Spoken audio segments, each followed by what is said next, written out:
Well, ladies and gentlemen, welcome back to Packernet. It's me.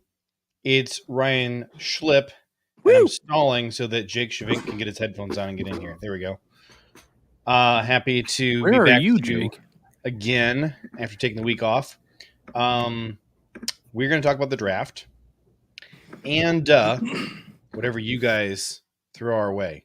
We only came prepared to talk about the draft. So if you want to hear about other stuff, drop it in the comments.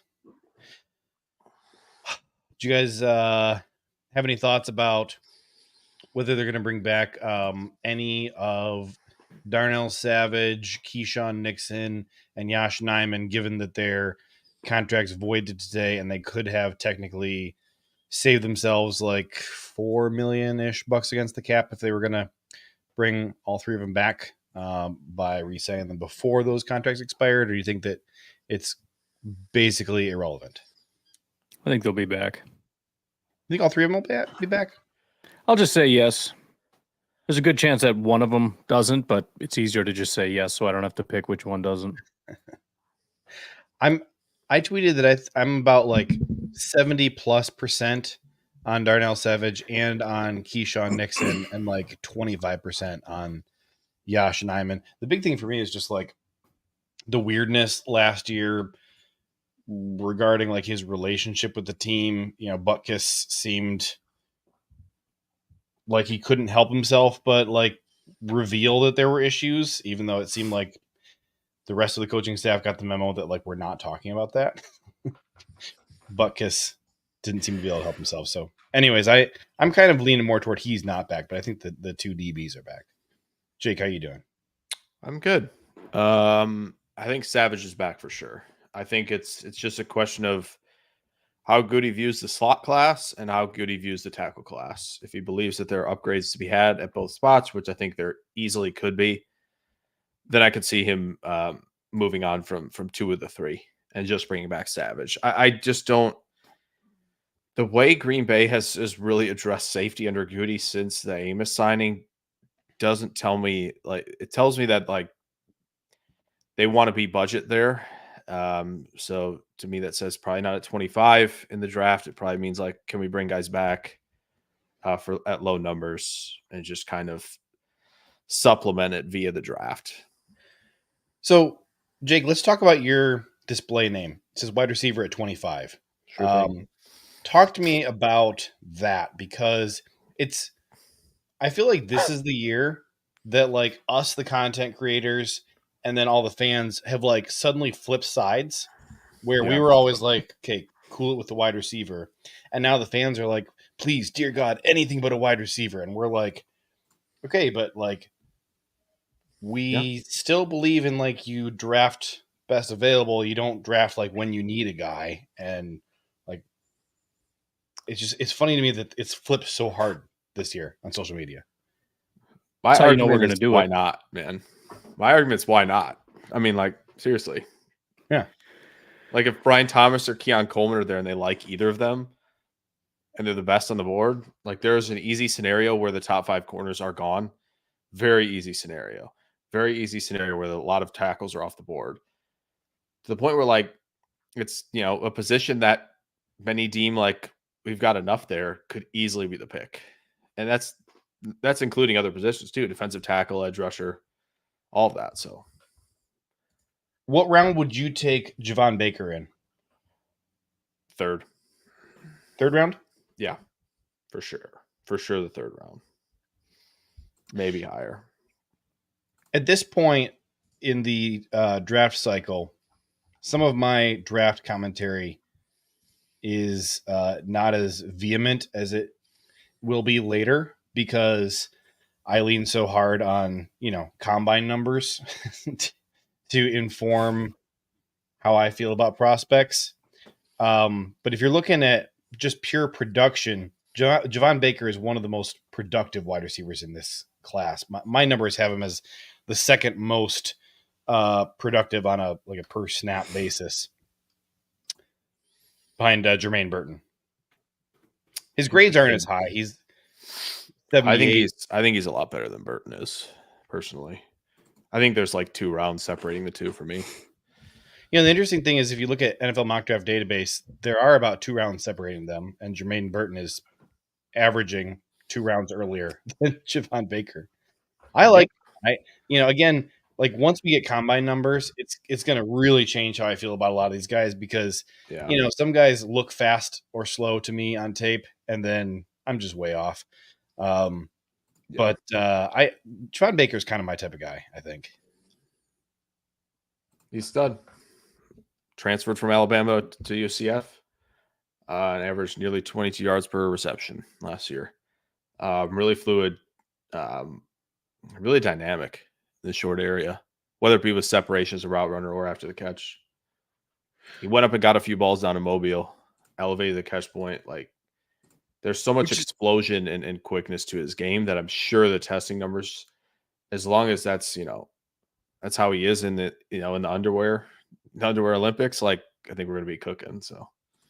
I was glad about how he performed in Mobile because his contested catch rate isn't fantastic, and he had 6 drops, which is kind of high-ish in this class.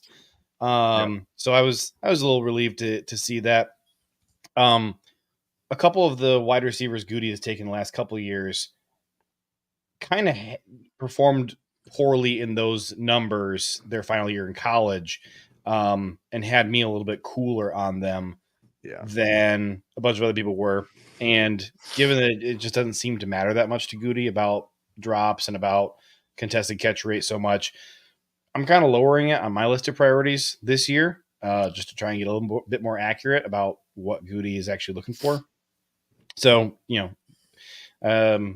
cooling on the importance of those does kind of raise him up a bit in my list. Well, if you need to know what to look for what the Packers look for, Brian Maffey's a good place to go. Dude, I've been texting him all day. Have you? Excellent. Brian is my go-to resource for what the Packers thresholds are, because he is just obsessive about that. Yeah. Yep. And so I just always double check everything with him. I'm like, hey, Jonathan Brooks is like a pound too light. What do you think? Like, can't we just toss him a cheeseburger?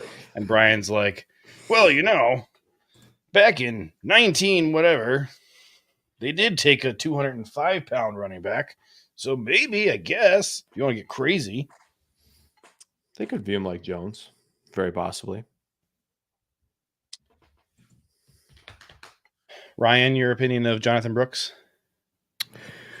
Well, I appreciate you asking me a question about one of 4 prospects that I know. I'm a fan. I do like Jonathan Brooks. He is officially my draft crush for this process. And the biggest reason I say that is because a lot of the other guys that I really like, I haven't actually done a ton of looking into. Like Cooper DeJean is mostly just like I saw clips of him and I really, really got excited about him. And I think that's the same, or it was just a long time ago of I don't even know where he is now. He fell so far. Who's the defensive tackle that apparently is a second rounder now? Oh, Jerzon Newton. Yeah.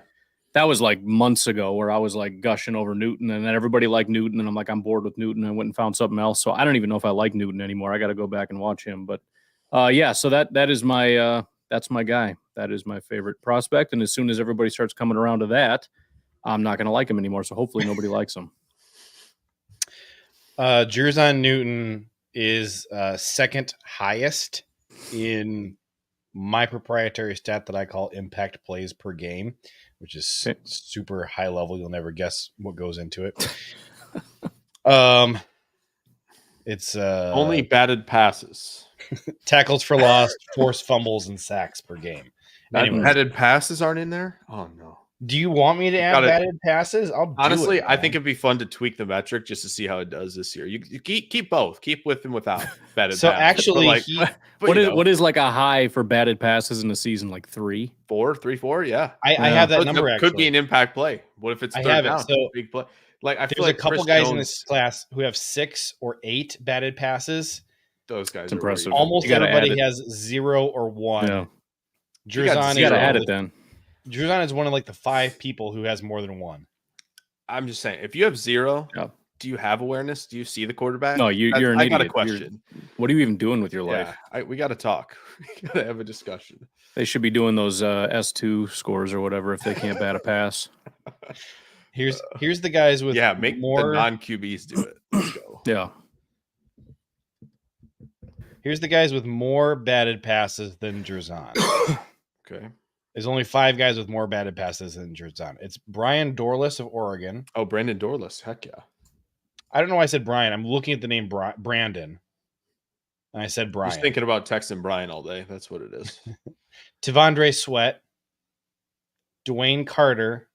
Yes, Tonka Dwayne. Hemingway. I've never heard of that guy. Tonka. Yes. I want that guy. Love Dwayne Carter. So Tonka Hemingway. Give me some Tonka. He's got good grades. He's got a 37.8 tackling grade, but all his other grades are good. No penalties. Really low impact plays per game. So like his only interesting stat is these batted passes. Okay. As far as we're cooking. He's got 10 missed tackles. And his name is Tonka, so add that to your formula. Yeah, put it on the strengths. Tonka truck. I mean, that's just sitting there for the, Tonka has 8 batted passes. He's the only guy this year with more than 6. That's why he doesn't have any stats. He's just waiting. Like, come on, do it. Do it. His awareness rating on Madden's going to be like 107. Dang. Like, and then we got Logan Lee out of Iowa.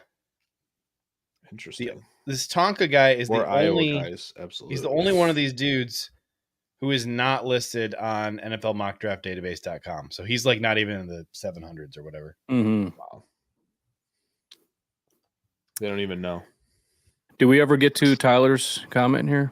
Nope. Oh, this Monday time slot is that. refreshing, JJ. You're welcome. I did that for you out of the goodness of my heart. Outside of quarterback, are there any positions you guys don't mind not touching at all in free agency or draft? I mean, I'm fine with drafting anything this year. Honestly, I'm fine with drafting quarterback. But the question is, don't mind not touching. Oh, don't mind not touching. So it would be okay, sort of, if they don't address it. Yeah. Freaking defensive tackle, because we've got like 7 of them. And I'm not gonna be mad if we draft another one, but good golly, we don't have to draft one. Mm-hmm. Yes. Wide receiver, tight end, tackle. I would like to draft. I'm not saying. See, but that's the question is, don't mind not touching. So I would like it, but I would stand back and go, it would have been cool, but you know what? We'll be okay. Well, if linebacker, if that really is the way we're wording this, then kicker, punter, long snap. Well, not long snapper. We got to fix that situation. Jake, do you know anything at all about? No. Do you know anything at all? You frickin' idiot! Like the teams that have long snappers, how did they find them? They were smart and didn't draft them. Right. We haven't drafted anybody since friggin' Hunter Bradley, and we've had 4 long snappers come through here since then. They've all been awful. You know, gotta watch the tape, bro. Yeah, that one guy, Jack. What's his name? He was fine. I liked him fine enough. The converted tight end. Yeah, Cohen? Coco. Yeah, Coco. Yeah, I like Jack Coco well enough. You know, I can't speak to that. I could probably better speak to punters than I could long snappers. I think it's just a skill issue on Green Bay's end. They got to figure out how to correct that. Too old for this. You have a new profile picture and it's throwing me off. I know. I'm not answering your question. I think it's a good question, though. No, maybe Jake could answer it. He can have his question answered when he puts his old profile picture back up there. All right, go ahead, Jake. The best place to start learning. Is it to like do your own research, educate yourself per se, or just like, you know, get familiar by watching or reading X? That's really, which is he trying to say here? I mean, start learning about prospects. I think there's a lot of value when you're trying to get started in this, in reading scouting reports. If you read multiple scouting reports on a player, I think that's hugely beneficial. Educate himself. Okay. Yeah, I mean, I think reading scouting reports is good. I mean, if you want to watch film for yourself, there are some pretty good resources that are pretty cheap per month. Caddies Cut-Ups is really good. For Yeah. a few bucks a month, Also, you could have tape for it. a good way to do it. I haven't done this in a while, but I know there's some people that basically do film studies on YouTube. Like, who's the guy? He's a Dallas Cowboys fan. Been doing it for Oh, years. Voch Lombardi. I think. Yes. So Yeah. guys like that, they basically kind of do the film study for you, and you can learn about the prospect and learn about how to watch the prospects. So I think that would probably be a good way to do it too. Yeah, that's a good resource. He had really good O-line, D-line breakdowns of the Senior Bowl reps, which I thought was I haven't watched him in excellent. years, but I just remember that I used to watch Vach all the time. I don't know. I don't even know who's doing that these days. He was just the one that was kind of doing it, like 5 years ago or whatever. Yeah, I know he did the Senior Bowl stuff, and those were really, really good. Like if you want like O-line crash course on like what to do, what not to do, that's pretty good. And like he's got stuff on Dallas Cowboys that are like, I think he's got one way back about why Tyron Smith was so good. Like he's got stuff like that. But yeah, there are a lot of resources on YouTube. And like you said too, different guys do different stuff. So obviously every retired quarterback now has a YouTube channel, and they're probably doing draft stuff right now. So you could watch them and their breakdowns of different quarterbacks. I feel like that would probably be a really good way to do it. It's a good way even for me to do it, but I just like kind of having my own guys. But I think as we get closer to it and you want to have a more informed position on these guys, it'd probably be a good way to go. And if you aren't already listening to all of our podcasts, it's basically the only thing we talk about these days. So tune in. Good idea. Sure. From here to the draft, you're going to get a lot of draft talk from all of us on our podcast. So if by some chance someone is listening to this live stream, you are not subscribed to the Packernet Podcast Network. Packernet Podcast on Spotify, every platform out there, Apple Podcasts. Subscribe, you'll get all of our stuff there, except Jake's also Friday live stream that he doesn't put on the feed for some reason. Why do you want 2 hours and 20 minutes of that on the feed? That is a little. People want that. They're not going to get it there. The last one I did, it's just there's no way. I was sitting there muttering to myself, making every other team's pick while everybody was waiting on me to do the Packers ones. That doesn't need to be. We don't need to upload that. We'll upload some. We'll start doing that for you guys. Also, you can now get the podcast on YouTube. I just found you can import your RSS feed to YouTube. And so they're working through like 3,000 episodes because they're like, do you want us to do all of them? Because there's a lot. I'm like, yep, I do want you to do all of them, actually. Love it. So it's like there's like 30 episodes from 2019 so far. And then it's like, we're done for today. We'll pick up tomorrow. I don't know how many they do in a day, like 15, 20 or something. But yeah, so if you for whatever reason want to watch podcasts on YouTube, they'll all be getting uploaded on there. That's interesting. I have a couple of times gone back and listened to like the very oldest episodes of Packernet Podcast because it's interesting to get back into the mindset of like where we were. Because the oldest episodes that are available, since you don't ever keep a backup of anything, is like right when Mike McCarthy got fired. It's like a week before he got fired, and then boom, he gets fired. And it's just interesting going back and like kind of reliving what we thought. And I remember a big thing in 2018, we really felt like the team was kind of going downhill in a big way. And then in 2019, like you were excited about the team, but I vividly remember we would have conversations about like, man, could you imagine if Rodgers ever got back to MVP level again? Like, wow, we'd be unstoppable because this team is so good. We got this just amazing lights out Mike Pettin defense. We got Matt LaFleur scheming it up like crazy. Like if Aaron Rodgers got back to MVP form and if he was like actually playing within the scheme, and then boom, 2020 happens. And I sort of feel like we've been chasing it ever since then. But it's just interesting going back and reliving some of those old times. And it gives you more appreciation for how good we have it now, I think. Yeah. Amen, brother. I want to listen. I'm going back to listen to 2019 draft coverage from you guys. That's what I'm so mad that I don't have like 2017 stuff. Makes me sad.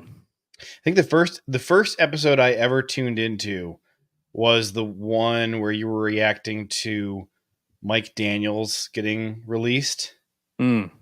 So that was another reason why I went back and listened to That was a shocker. Some of the ones from the end of the 2018 season was that, I hadn't caught them real time. And so I just kind of wanted to hear what some of your thought was. And one of the big things that was interesting to me, because I was listening to it all like after it had happened with the benefit of hindsight, you were like fuming over like, that we would get a little win here or there that was like hurting the draft position. Because you were like really angling to stand by that. That was useless. It did us no good. Yeah. But I think because I think at one point you were really talking about like, man, if we could get Bosa, like this, it would just be like franchise altering. So that was also interesting. Just turns out San Francisco proved that was true. If we could just tank for a great player and then get him and then be good again, go figure. I hate everything about watching San Francisco succeed. I'm going to rant about this again because it just ticks me off. We got breaking news here, according to Tyler. We have that. All right. Gotta find it. Matt Schneidman's got it. Matt Schneidman's our new strength coach. Oh, let's go. Aaron Hill, 49ers. Oh, yeah, you got to talk about 49ers. I hate everything about the 49ers. Greatest strength coach in history. Yeah. Yes. All right. So oh, man. Aaron Hill. He spent 4 years with the 49ers as an assistant strength and conditioning coach. Prior to that, 4 years at Vanderbilt. All right. Dope. He did an off-season internship with the Carolina Panthers in 2015. Prior to that, everything he did was at the University of Minnesota, where he was a player. I guess I misread this. I thought he was, here it is. He was also an intern at Minnesota. So he was a player at Minnesota, 09 through 13. The very next year, he gets an internship from 14 to 15 with Minnesota, then goes and gets an internship with the Carolina Panthers later in 15. And then goes from there immediately from the Panthers, still in 15, goes to Vanderbilt, and he's there for 4 years and then spends 4 years with the 49ers as the assistant strength and conditioning coach. Now he is the where is it? Head of strength and conditioning at the Packers. I just wanted to make sure he wasn't still an assistant or something here. So head of strength and conditioning. Which we're immediately going to get memes about like Dre Greenlaw collapsing as soon as he walked on the field now. I just need to know the hamstring injury number per season. Give me his hamstring Under stats. This guy. Yeah, that's what I need. I'm trying. What's that website? It's like the groin counter or something. What is it? I don't know. I'm not looking that. I'm not pulling up my private browser to find that one. I can tell you that. You can look it up. NFL injury. It's like the groin puller. What is it called? I got my buddy Brady would know in a heartbeat. That's getting weird. No, because they do like injury counter. So frustrated, I can't think what this is called. I'm gonna message him and we'll get it in a minute. All right, that's lovely. I can't wait for this. I can't wait. You just like picking on me. That's what it is. No, I just think it's funny you said that the way you said it. Any thoughts on Peter Bowden, Wisconsin Badgers long snapper? No, is he good? Have you gotten to his film yet? No, I haven't. Long snappers is really more of an April exercise. We're still in February. You want to let that sit for a bit. I wish I had thoughts, Nick. I wish. Could tell you he has a 66.9 PFF grade. See, We need to- this is we the need to content we rank the need right long now. I'm going to Rank find the long highest snap. graded long snappers. Wonder if it's the Notre Dame guy. We can Let's only see. hope. First of all, you got to find a long snapper here. There we go. Trey Corley out of Louisiana Monroe. He's got an 83.8 long snapping or PFF grade. Excellent. LS. Yep.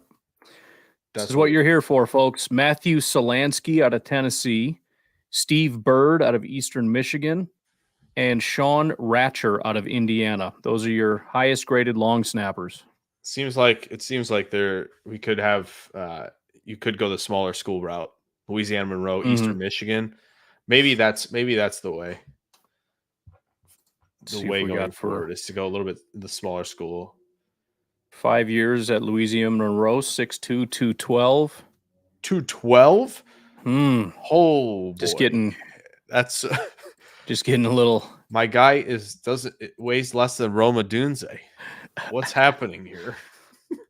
Let's see, Solansky, 5'11", 245.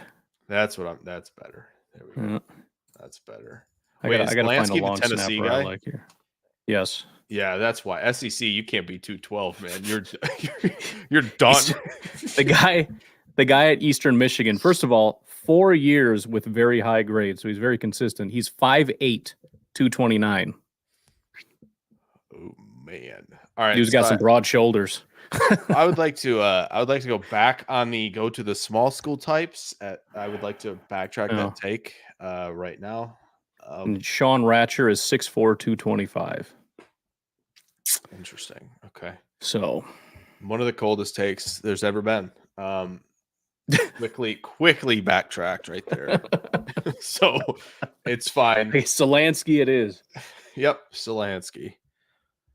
I'm surprised. I looked up long snapper rankings the other day. You? Yeah, so someone's got them, and they have the Notre Dame guy at the top, I think, or second. I can tell you what I'm going to do right now is make a Solansky T-shirt. That's what we're doing. We need long snapper content. There's no doubt. No, I'm. That's what I'm saying. Like this is long overdue. Yes. All right, we got to start running this content somewhere. This is it. I'm back. Okay. We need this train. Where'd you go? You ready? He went to that site that we're not saying. It's called. Geez. It's by the Fantasy Footballers. Okay. It's called the Groin Index. Check this out. That's so funny. Oh my god! Everybody who so many jokes pulls a hamstring or something. Oh man, that's funny. What are we doing with this? Well, it looks like the page is broken right now, but it's supposed to show like all the injuries that guys have had for each team. But I just like that they all say, my groin. Yes, that's about as awesome as our long snapper content. Yep.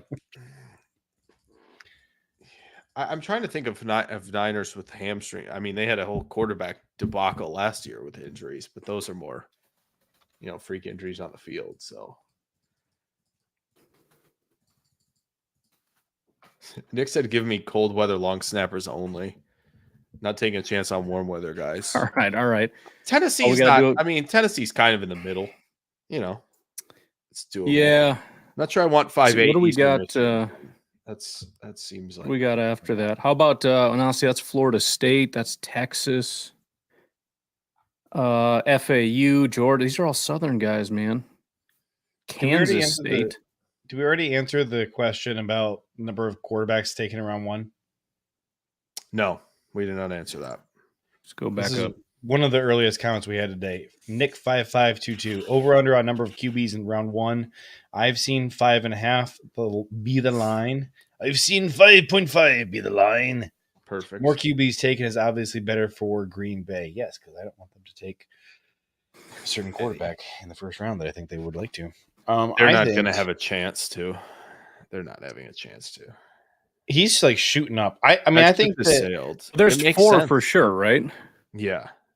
It's whether or not Bo Nix goes in the first now. Okay. I think Bo Nix will. Are you saying Penix has zero chance? Is borderline. I think it's. Did you say that? Is that what you said, JJ? But Penix is borderline first? I said Penix is borderline. I think if you're considering taking him, you try and take him at the end of round 1 to get that 5th-year option, as opposed to like he's consensus 37 right now. Yeah. I mean, So I will say 5, but 6 makes a lot of sense. I've talked to a few people like in the draft meeting sphere, of course, and they like the film. They really like they think maybe QB3, QB4 in the class. The problem is you also I think they've also realized that like this is a player you're probably getting in the second round period because he's 24 and his season has ended 4 times via injury. That's rough. Not a great combination. Like, would you rather have a guy with a lot of injuries that you could be extending at like 29 years old, or could you have a guy potentially pan out in McCarthy who could be in his 3rd contract at 29 years old, right? Like, there's a lot that goes into the position, but I think 5.5 is an interesting line. When did Hendon Hooker get drafted last year? Oh, 3rd round for sure. Was it 3rd? Okay. Yeah. Yep. Right. My buddy that I texted him and asked him what the groin index site was, and he sent it to me. And then he followed up with, I can't imagine a scenario where you would need to come up with a groin index quickly. That's what Derailed's all about. So that is what it's all about. I would say under 5.5. I don't think we're going to get Penix in round 1. I mean, it feels like a safe bet either way, just in terms of like, I mean, it's possible to have 6, but it feels like it's way more likely that it's 4 or 5. Right. That's why I'm confused. I feel like the line should be 4.5. Should be 4.5. Yeah. I'm surprised that Vegas would have it that high, but Blake says draft the Alabama center from the Rose Bowl. Fun fact: he's not in this draft class. He transferred to Ohio State. Yep. Is he gonna play guard there? No, he's gonna be the center. Oh boy. All the snapping issues he had in that Rose Bowl, I guess, were uncharacteristic, and he says he was playing with a broken finger. So we'll see. Okay. I won't pretend to be excited about it, but hey, that's fair. We'll see what happens. It's a fantastic story. Too old for this says one time the Vikings drafted a long snapper out of Air Force, and he was in my reserve unit until he kept launching the ball away from the punter. Then they cut him. It's the long snapper life. Yeah, I mean, you got one job, Yeah, if you don't do it, I don't. You're right. Don't know what to tell you. Have that job anymore. Try to play tight end. I don't know. Yeah. Is that ever happened? Like you're not a good enough long snapper, so they make you a tight end and you're successful. I would guess. Jack Coco was a tight end who converted to long snapper. Yeah, the other way. That's what I'm saying. It doesn't go the other way. Yeah, I don't think so. It's kind of the downhill thing. It seems like the only position that successfully converts to tight end, other than defensive end, is quarterback. Yeah. I guess linebacker. If you're the right linebacker, I think can convert to tight end. I mean, Cade Stover was a linebacker. Now he's a tight end. There's running back to linebacker if you want to stay on the. Ooh. Oh boy. You're making this up. I'm not making it up. I am not. I will find it for sure. Maybe I won't. Can't have all this dead air. I need to be speaking while I'm doing something.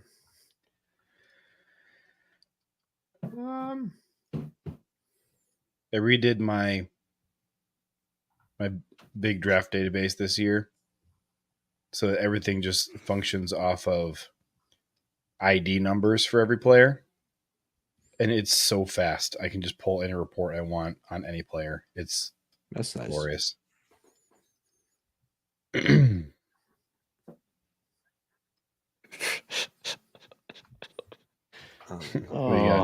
I'm tempted to put that on the screen, but it's just going to get us in trouble, so I won't. I won't do it. Too old for this is newest thing, or what? No, I'm sure. No, just something on social media that would be deemed inappropriate, I think.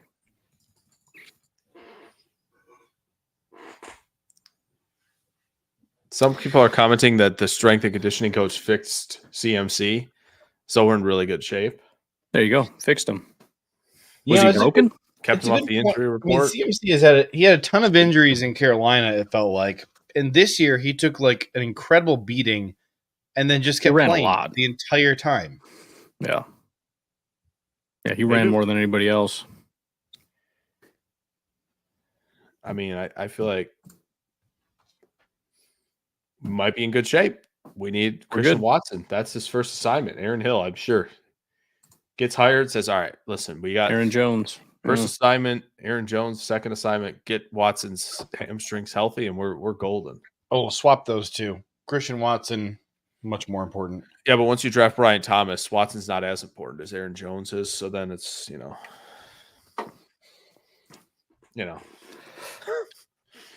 true. I'm not giving up. I'm not giving up. I'm just saying I'd rather get the most out of our 22-year-old superstar wide receiver as opposed to our 30-year-old running back. Yeah, but when your 30-year-old running back's one of the most efficient runners of the era since the turn of the millennium. Millennium Falcon. Yeah. Very nice to keep him on the field a lot. So they functioned without Watson on offense. I'm biting back the urge to ramble about the value of passing versus running in EPA. I'm not going to do that. Yeah, and I'm willing to discuss the value of Reed and Wicks over Watson right now at receiver. Reed and Wicks are amazing, and I love them. And on a game-to-game basis, we're getting more production out of them than out of Watson. But that's because we never have Watson at a 10. He's always banged up. So if we can get him healthy, not a great deal. If we can get him healthy, this is why I'm saying this is the priority. Yeah, but you could also get Troy Franklin to do what Watson does as well. Who? You get Troy Franklin to do what Watson does as well, if you so desire, which would be super fun. Joseph says, "Oh wait, no, you got to do Nick." Nick says, "Why will Ben Sinnott be successful when Josiah DeGuara was not?" So Nick wants Ben Sinnott to be the H-back in the offense. Sure. I think what he's saying. He's 254. That's always helpful, and he's still smooth.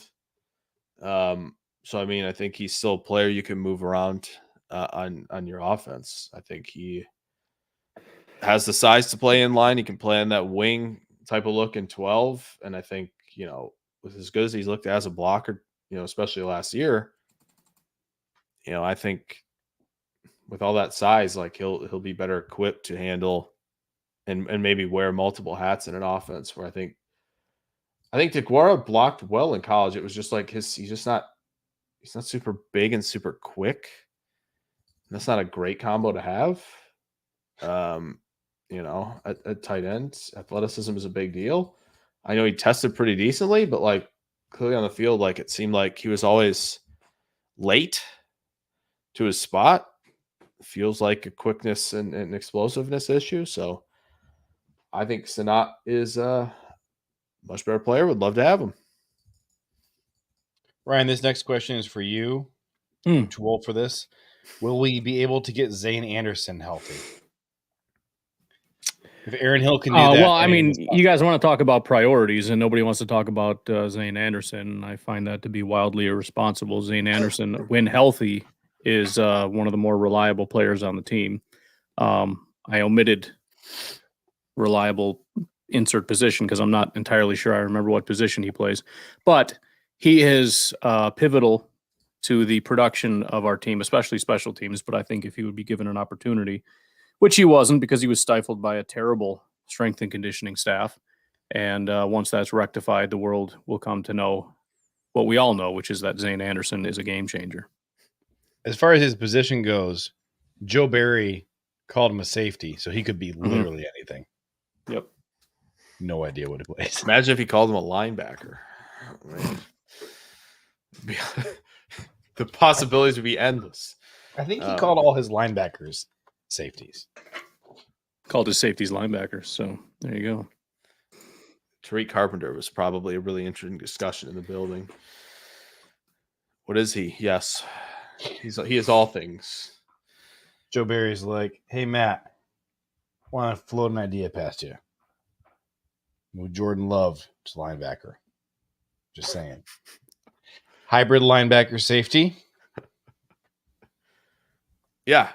Don't love it till you try it. Listen, I think we should move Tariq Carpenter to QB. I think we make the swap. I don't know what you're waiting for. Like, listen, Give me my Matt. bonus now. Thanks. Listen, Matt. Tariq Carpenter, he's just not working out this this linebacker safety thing that you drafted him for. What do you think about moving him over to quarterback? See, let you do some stuff. I mean, when you came in and ran the defensive meeting, seemed like things got better. So, seems like you got away with these linebacker safety types. Yeah. Can Melton stretch the field with speed similarly to Watson? Heck yeah, he can. I don't think so. I don't think he can. It's the whole reason I wanted him on the team. It's because I wanted him to be the backup Christian Watson when Christian Watson spends a third of the season. I'll believe it when I see it. He could have the speed similar. Does he ran change 4.28? Come on. Does he change direction the same?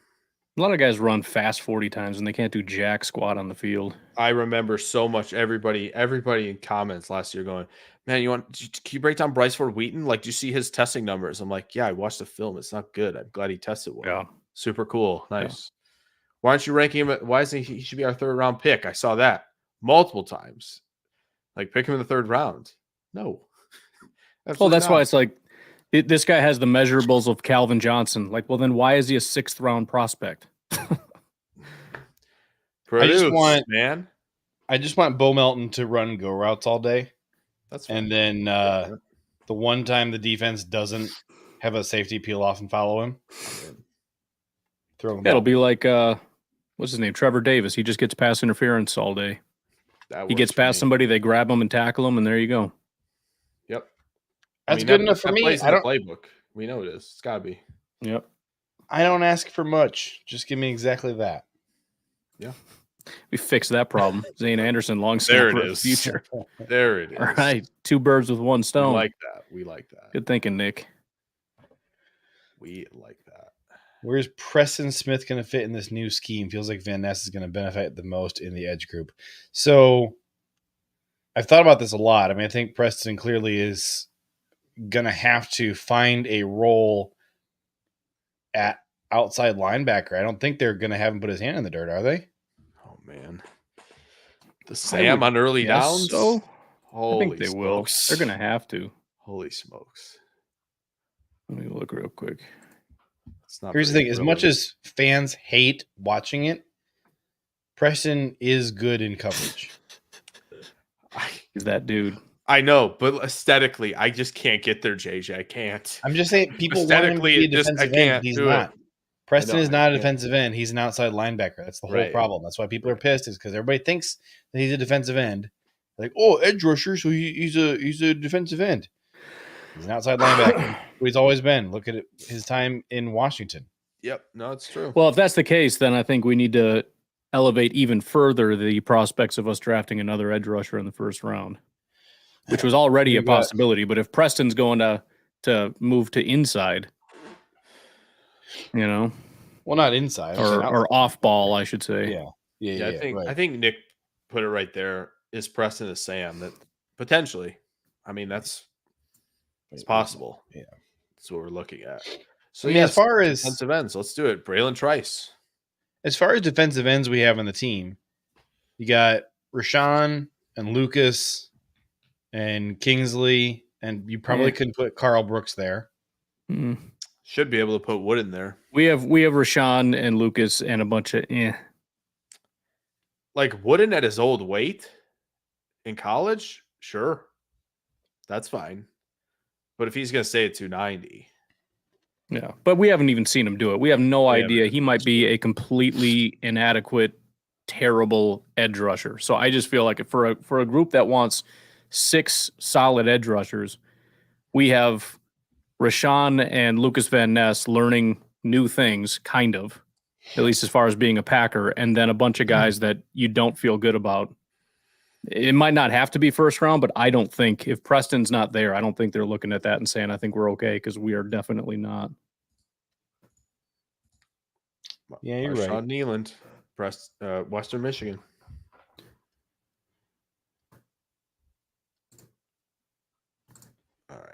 All right, here we go.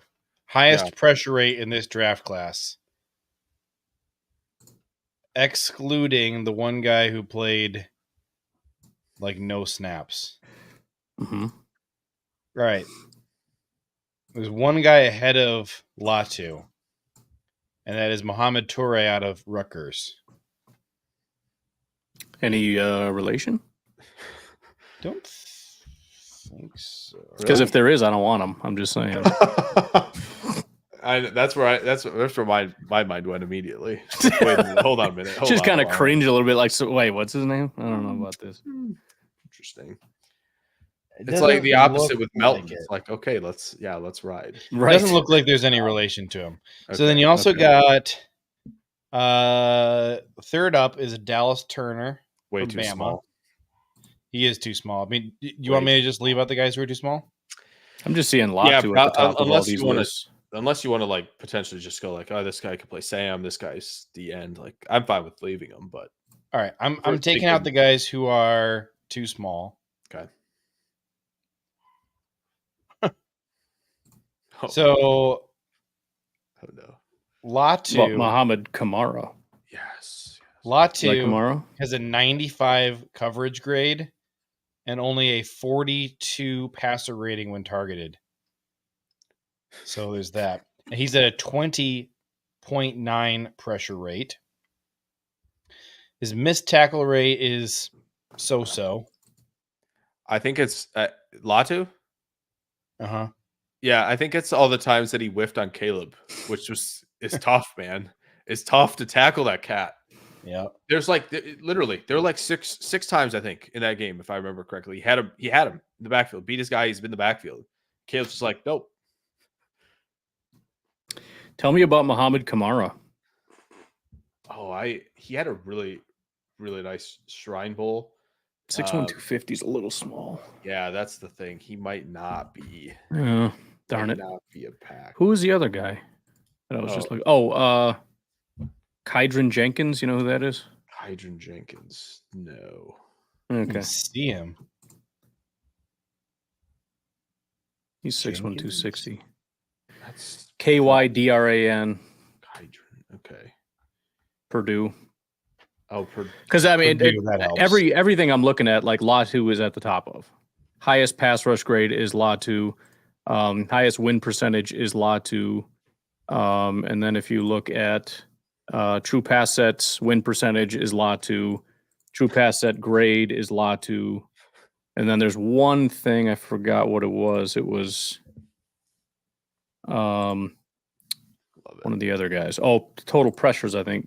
Braylon Trice. But then if you go into pass rush productivity, it's Kydron Jenkins. And if you go into true pass set pass rush productivity, it's Mohamed Kamara.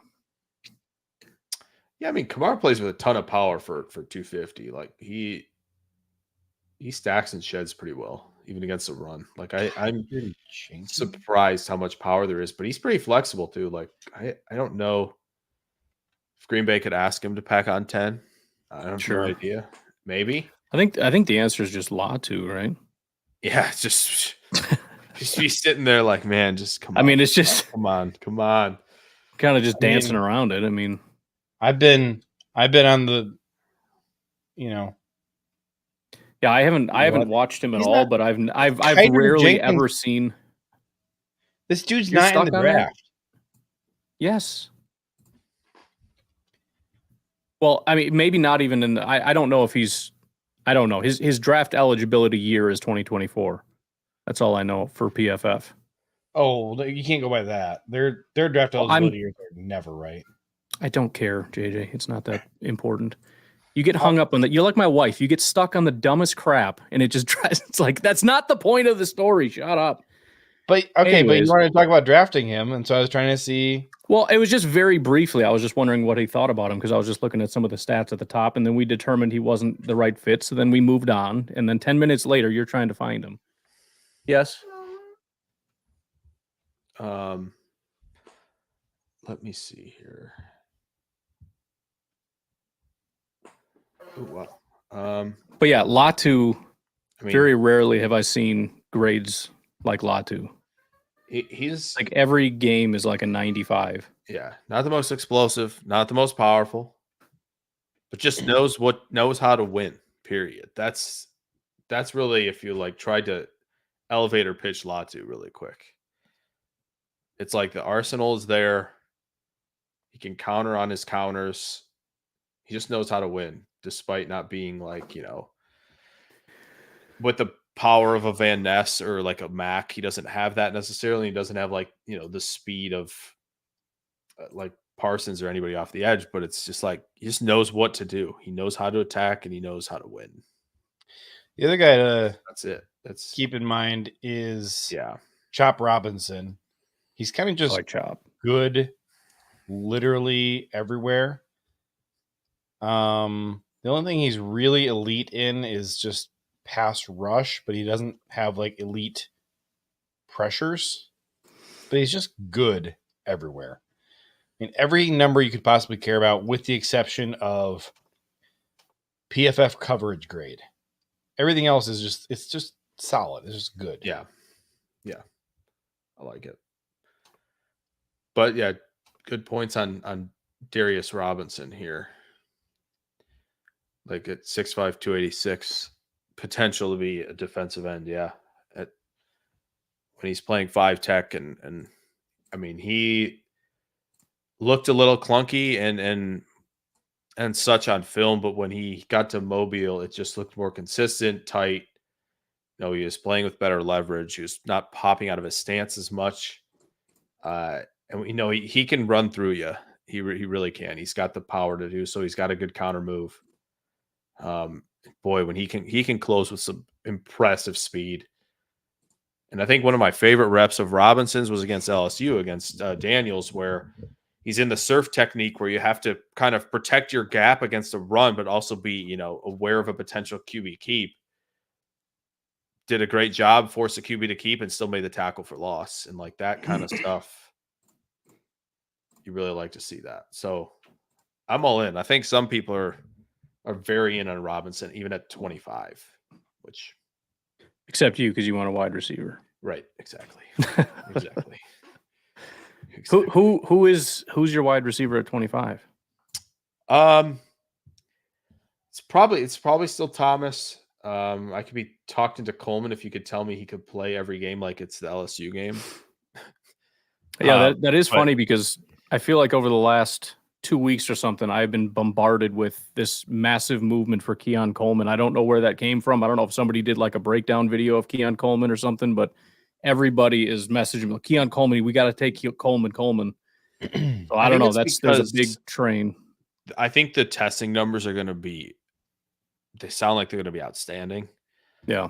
And it's about building consistency. Like he is big. So, I think that, she should be winning more at the catch point. I think that's, part of that is obviously on Jordan Travis, not giving him some favorable balls, but like, that's the point of like why winning at the catch point to be your primary trait is so tough, because it's like, you have to rely on so many other things to be successful. Like at that. Okay, Nick. Okay. No, but like that's part of it. And so like he has the explosiveness and acceleration and flashes some route pacing, but it's like he just hasn't put like a full 3-phase skill set together since the LSU game. And like that's in like the ACC, and it's just like I think Kalen Carson from Wake Forest kind of gave him the business with like tighter, more physical man coverage, and he just didn't quite have an answer. And that's I'm flip-flopping on him. I'm like I'm there, but I'm not there. And it's like the vibes are mucky to me. The same way they kind of were with Quentin Johnston once the film was kind of gone through, and the same way Traylon Burks was when the film was kind of gone through. It's just like I don't know where to stand because there's stuff to like athletically, and it's just the refinement's not ideal right now. And I don't like that. I don't like when guys are that way. All right, Ryan, don't jump down my throat this time because I'm going back to Darius Robinson again. He's number 1 in impact plays per game, number 4 in pressure rate, and obviously this isn't an official number, but of the estimated 40 times that we have for any of these guys, he's got an absurd 4.83 40 at 6'5", 296. I'm seeing 286 and 296. 6'5", 286 is what he weighed in Mobile. Those are official. Yeah. Do we have an official 40 for him? Not a 40. Mobile? The measurements are official from Mobile. 6'5", 286 is the number. Well, if this 4.83 is anywhere close to realistic, that's kind of crazy for his size. I can't wait to see what the split is. I cannot wait. So I think Gary's was like, what was Gary's? Was Gary's 167? I feel like I had these numbers, but it's very possible. I don't even actually know what you mean by split. What split? The 10-yard split when they do the 40s. Oh. A lot of the really good pass rushers have like the, in the low 1.6s. There have been some 1.5s recently. Yeah. Yeah.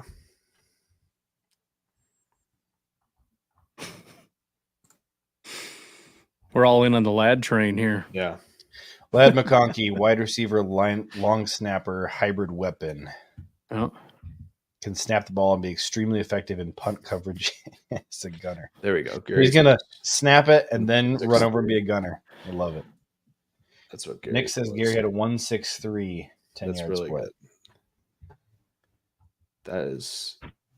That's really good. So,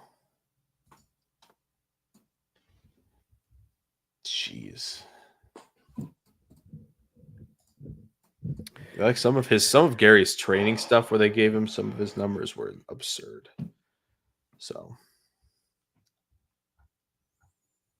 well, we're about to hit the hour mark, and it sounds like everybody's out of stuff to talk about. So, you want to? I know someone. Any was final thoughts? Jackson Powers Johnson. I saw that come up. Oh yeah, that was a while ago for sure. Yeah, I think we're all on board. Maybe I don't know. JJ, are you on board? I don't have an opinion, so okay.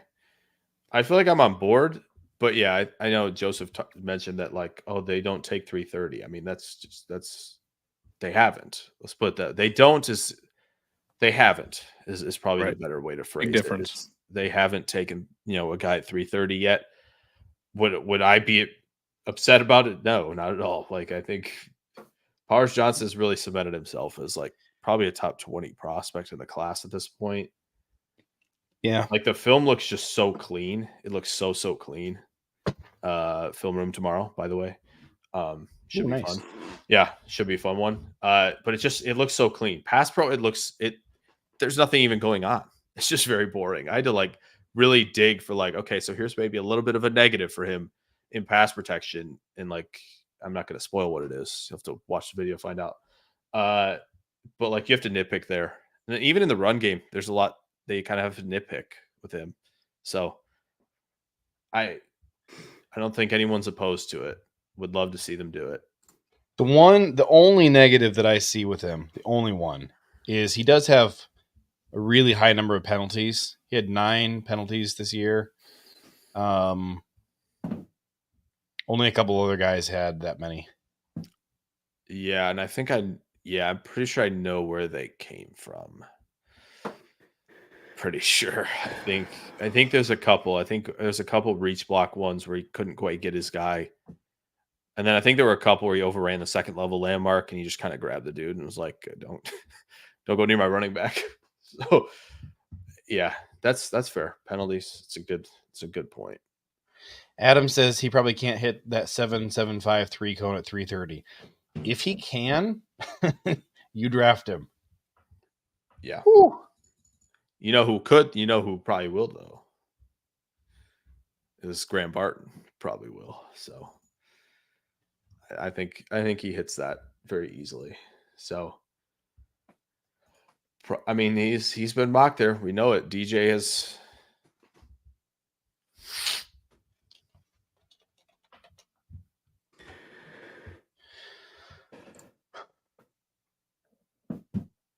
I don't know who even JPJ's mentioned arms that. are 32 and an eighth, roughly. Get out of here with arms. I don't know. Some people like to make a lot of short arms, and I didn't. That's a Did funny anyone say dialogue anything every about single it? year. Yeah, Did I say something? somebody did. No comments. Oh. no, he's probably just referring to just like social media talking about arms and stuff. Okay. Oh no, it was Adam here. It's not only that he's 330, I it's the see. short arms and inability to play tackle. I gotcha. Okay. At some point, Green Bay needs to look in the mirror and be like, hey, we can take a guy who only plays on the interior. It's like that's we can do that. That's allowed. I mean, they did. It was Josh Myers, and that's been underwhelming. It's fair. I mean, I know we say like Elton can play tackle, but like everybody thought he was pretty much locked into the interior. So I did really like how Elton played at left tackle that one half season. Oh, for sure. I just like that was like the one guy that was kind of like, yeah, he's probably just a true interior. Like the general like Right. perception of him was at least. It was just a bonus. Maybe Green Bay saw that. Maybe Green Bay was like, you know what? I bet this guy could play tackle. Ryan threatened to end the stream, and the comment section just started exploding with draft questions. There it is. He is Nick. He feels more like a Packer pick at like 41.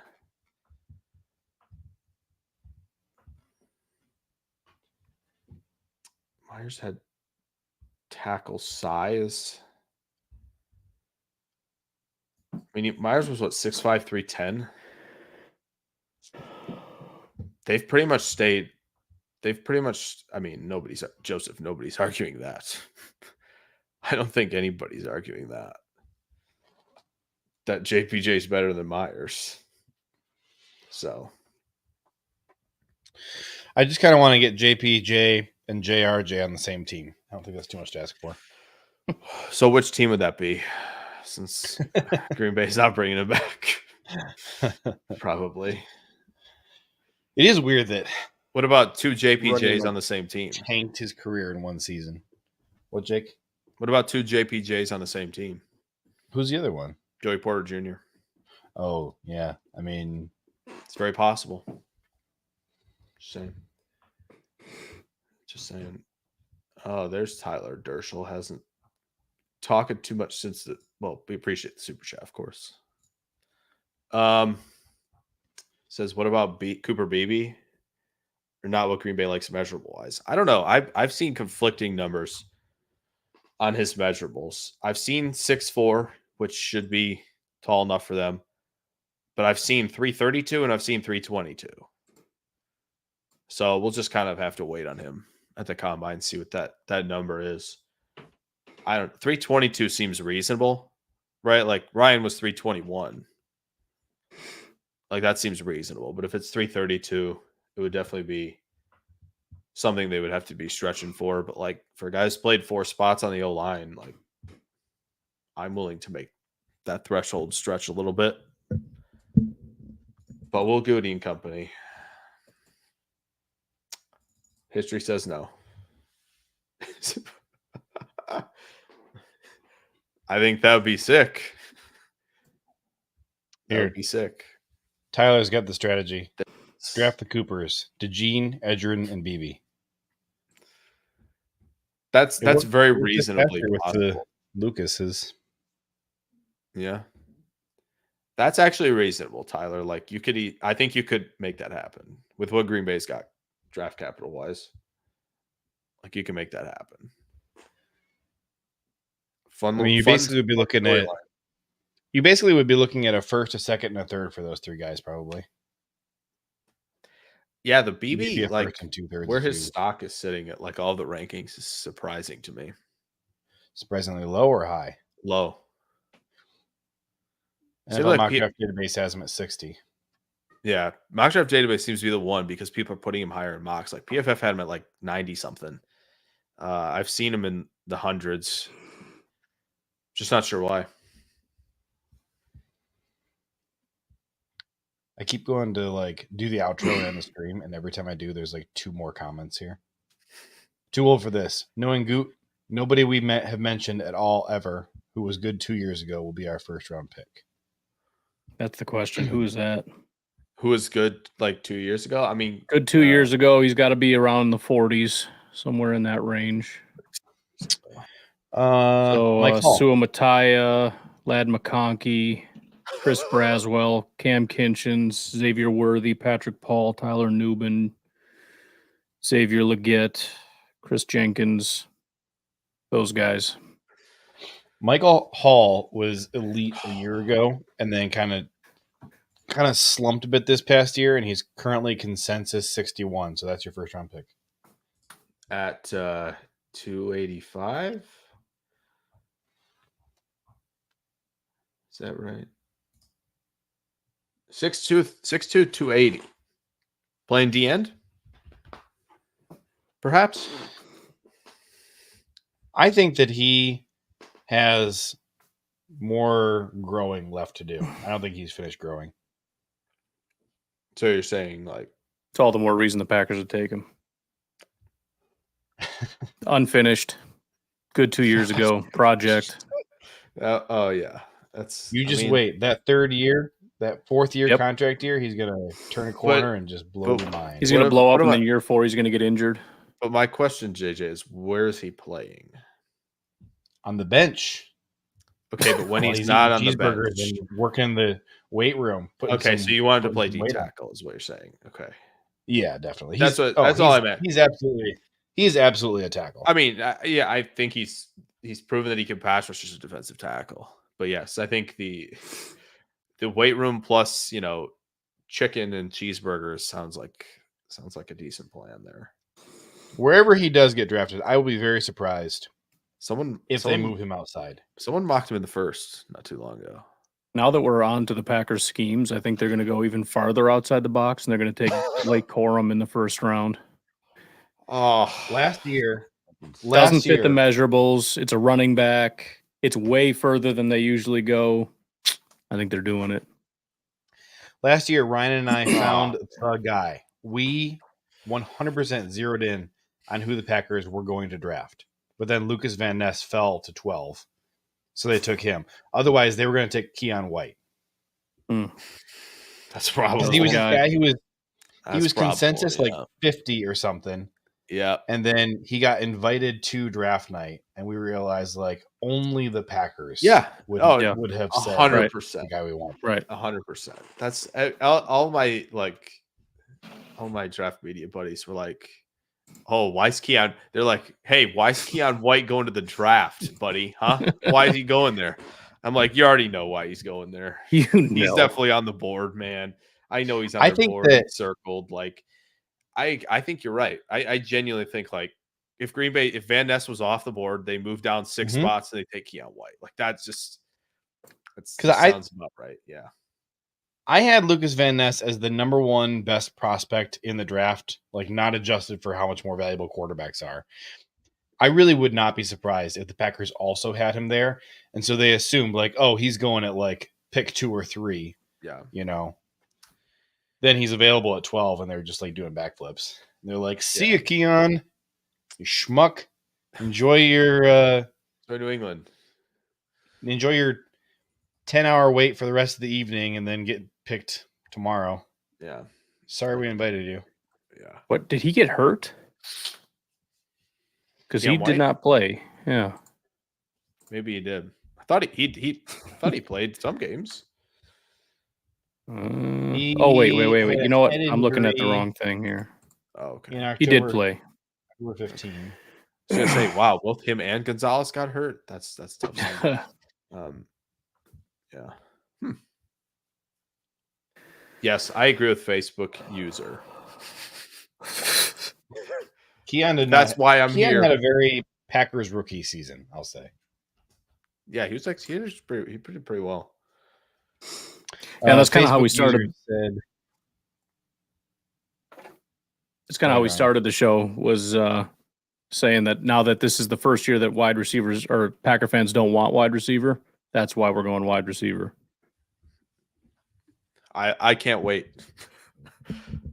I'll be there with a big banner. And it's going to be the one they don't want, so it's not going to be Keon Coleman because that's too popular. Who would it be? A.D. Mitchell, maybe, from Texas. Yeah. Who would people not like? Yeah. I think Worthy's too small. They're not going 170-pound route. What's up with Troy Franklin? 6'3", 187.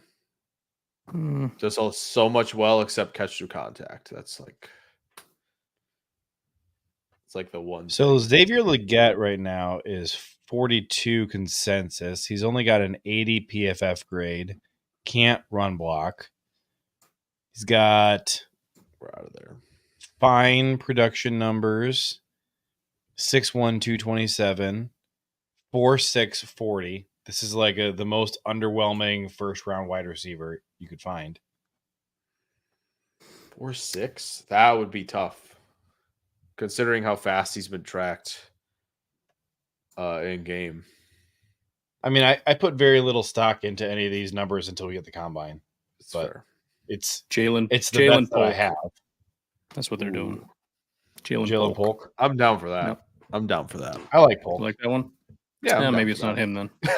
Never mind. Scrap it. No, I think it is. You guys like him, right? I think it is Keon Coleman. He's like he's only has a ultimate 76 divisive player grade right now. He's what? I think Keon Coleman's like one of the more divisive players right now. I think so. Why is that? I think it's just because like the production wasn't as consistent as everybody wanted it to be. Like after the LSU game, I think everybody was expecting the big year because he showed like winning in every phase in that game, and then it just didn't show up really again. And he was just kind of, winning in contested balls. He caught that sick one-hander against Syracuse. Like that was really fun. Like everybody's kind of like, he kind of disappeared. What's going on? Like, he's going to be the guy that's like, oh, can he separate? He's the can he separate guy. That's what he's getting tagged as. How about Devontae Walker? Oh man, that's probably the one. Dude had a solid year at Kent State and then moved to North Carolina, was injured half the year and didn't perform quite as well. So there's it's kind of like that Musgrave thing where there's a little tiny window where you're like, oh, that was nice. Or even I have a comp for him already too. Why can't I think of his name? Wicks. Oh. Wicks was a similar. Wasn't he kind of the year before was solid and then the year was not good? Oh, the year before was exceptional. I know, like, right. Paul Noonan does that, like, OPS Raps. for receivers. Yeah. The Raps. Yeah, Raps. Raps, and he was like, it was like JSN and him were like the top two, like that were not draft eligible when he looked at them, and like that's I mean, Wicks was really, really good in 21. But yeah, Tez Walker. I have a comp for Tez Walker. It's Christian Watson. Woo! So dang, like if you just watch him run a straight line on North Carolina film, he's like an injured Christian Watson. Just watch him run. Watch the strides. Okay. The stride length is absurd. Truthfully, I like it. Really rough. Really rough at the in like his route break transitions. A lot of steps. Very Watson-esque. And he can, he flashes some contested wins. Feels like it's pretty similar on paper. So that's the one I wouldn't be pleased with. So that's probably going to be it, Ryan. I think you nailed it. All right. Nice. I think that's the one. First round, Devontae Walker. That's just going to be just absolute madness. I'd be devastated. I'd be kind of dead. If you want to see like the OPS for this year, I don't have it built in here for last year yet. Goodness sakes. There's that many guys above 1.0. Goodness, bro. Looks like the cutoff is Lad McConkey for over 1.0.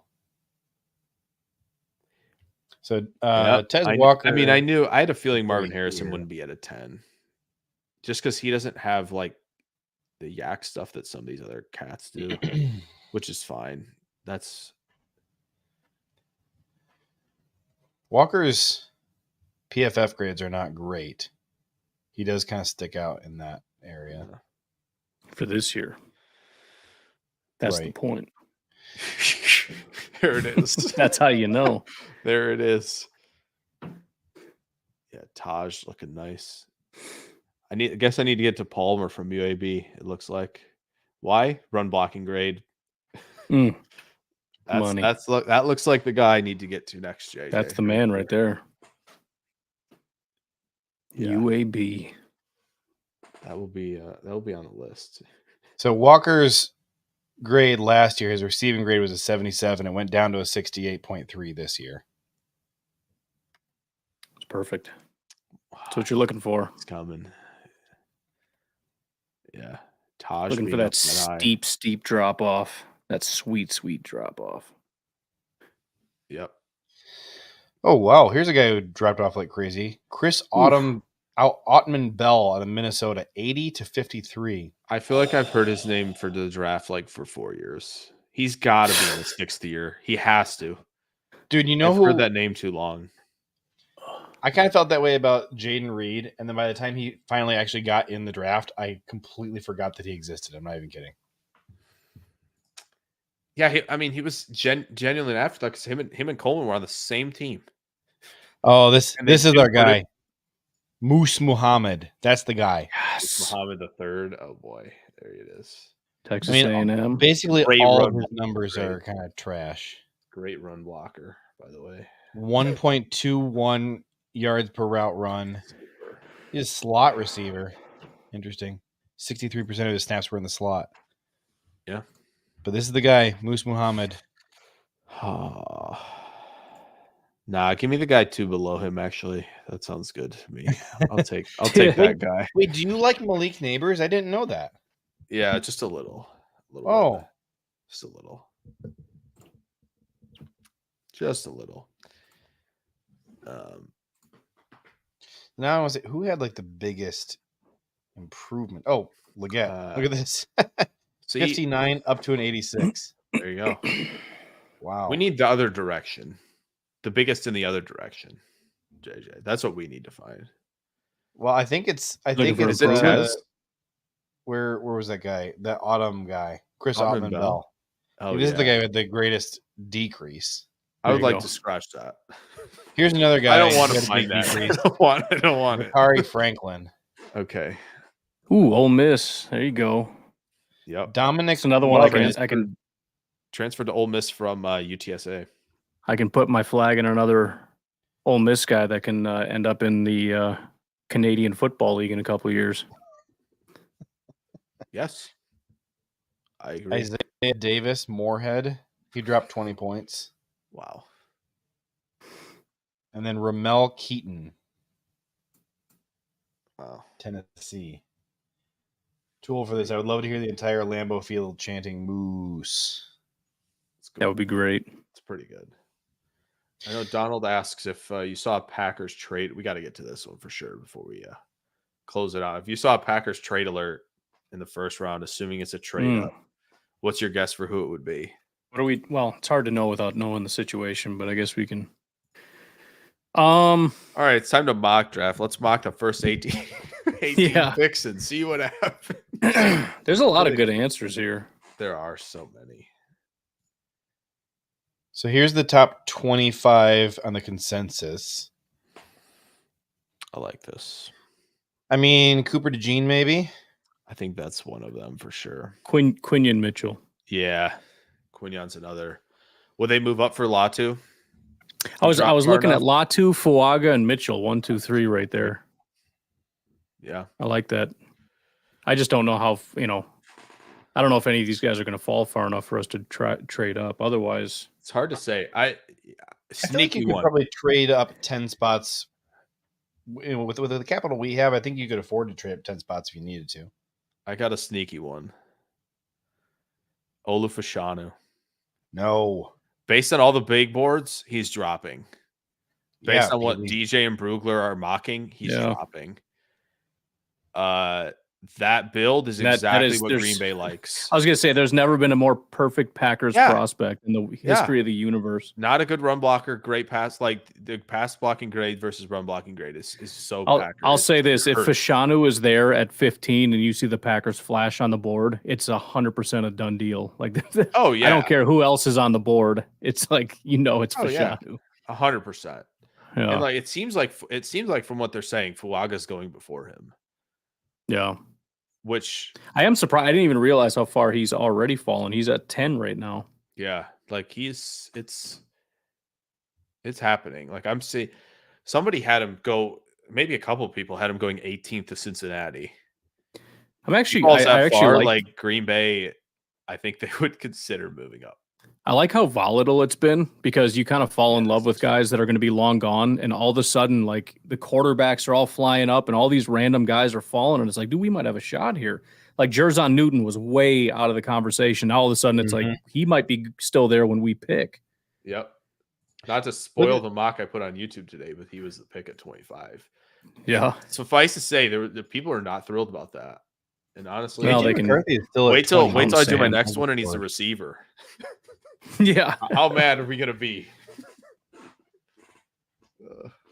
Oh yeah, McCarthy. How high is he, JJ? What's he at? He's at 28. He's all the way down at 28. I mean, I think we'll see him continue to move that direction. It's like, again, 5 QBs.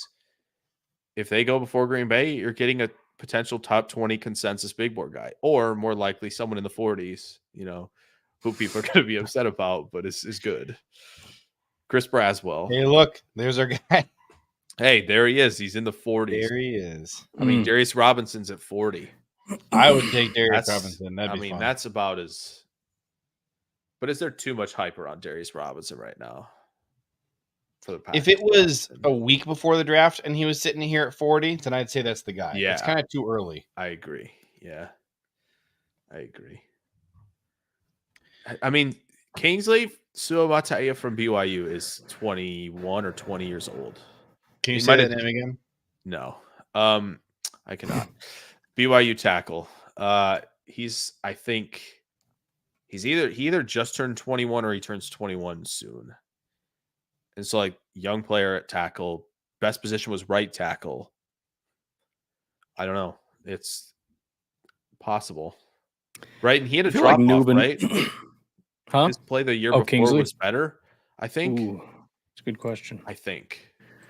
Like, that's another one that's just like, oh yeah, of course. They thought, 2022 is what he is, rather than, what happened in 23. Yes. Maybe. 2022 was his big year. There it is.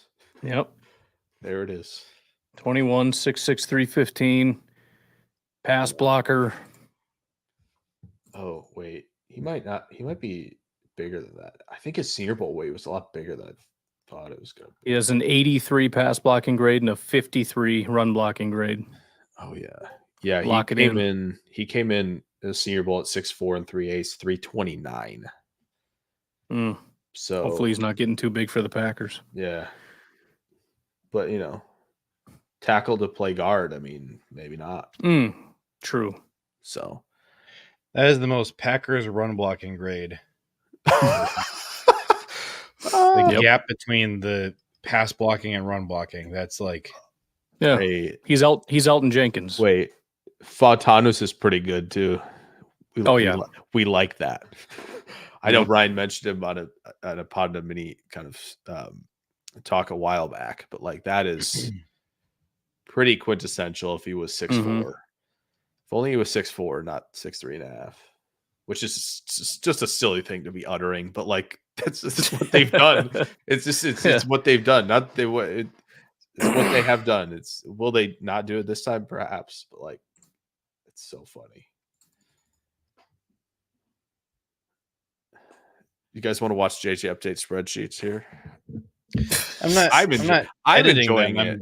I'm trying to simplify and remove stuff off the screen that people are going to get distracted by. I gotcha. Just digging that Marshawn Nealand round 3 talk. Play defensive end. Impact plays isn't super high, it seems, but it's not bad. I mean, 1.5 is good. Yeah. You're looking for +1. Okay. You know, it's kind of marred a little bit by the fact that you got Jonah Ellis at 3 and Latu at 317. I would guess Ellis is probably Oh man, a little inflated. Nick, you nailed it, buddy. History. Yes, classic. Ellis's pressure rate is dreadful. Can't tackle equals Packer. We like that. Yeah, that's critical. Yep. Oh, Gabriel Murphy too. UCLA, super good pass rusher. Tackling is dreadful. That looks nice. You know, but here's the thing: it's not going to be Murphy. It's got to be Trice because of the coverage grade. Oh, you know, they're not drafting an edge rusher with a 60.5 coverage grade. Are you kidding me? Yeah, it's funny because Trice is like 269 pounds. I think he's listed on your thing, JJ, at 274, which is what PFF has him at. That's silly. But Green Bay signed and approved right there. Until the combine, all my heights and weights are, yeah. Well, the Senior Bowl not worth much. What'd you say? But the Senior and Shrine Bowls have them. I gotta download that one. Yeah. Senior Bowl measurements. Nick, I need you to do a mock draft of the can't tackle can't tackle equals Packer mock draft on your thing. I want to know. I want to know who's on it. That's what we need to do. We need to do the excellent pass blocker, terrible run blocker mock draft, and the just do the most stereotypical Packers mock draft. God bless 33rd team. Look at this. They even formatted it as table. Oh, why is it sharing that still? What the heck? Share entire. I saw you had threshold on there. You need to put Brian Maffey threshold equals. Okay, actually, I'm not even kidding. If I open up my 2023 one, yeah. If I open up my 2023 one, that column is called B Maffey threshold. Oh, it is. Oh, we got to keep going. We got to keep going. I need to see it by draft time for sure.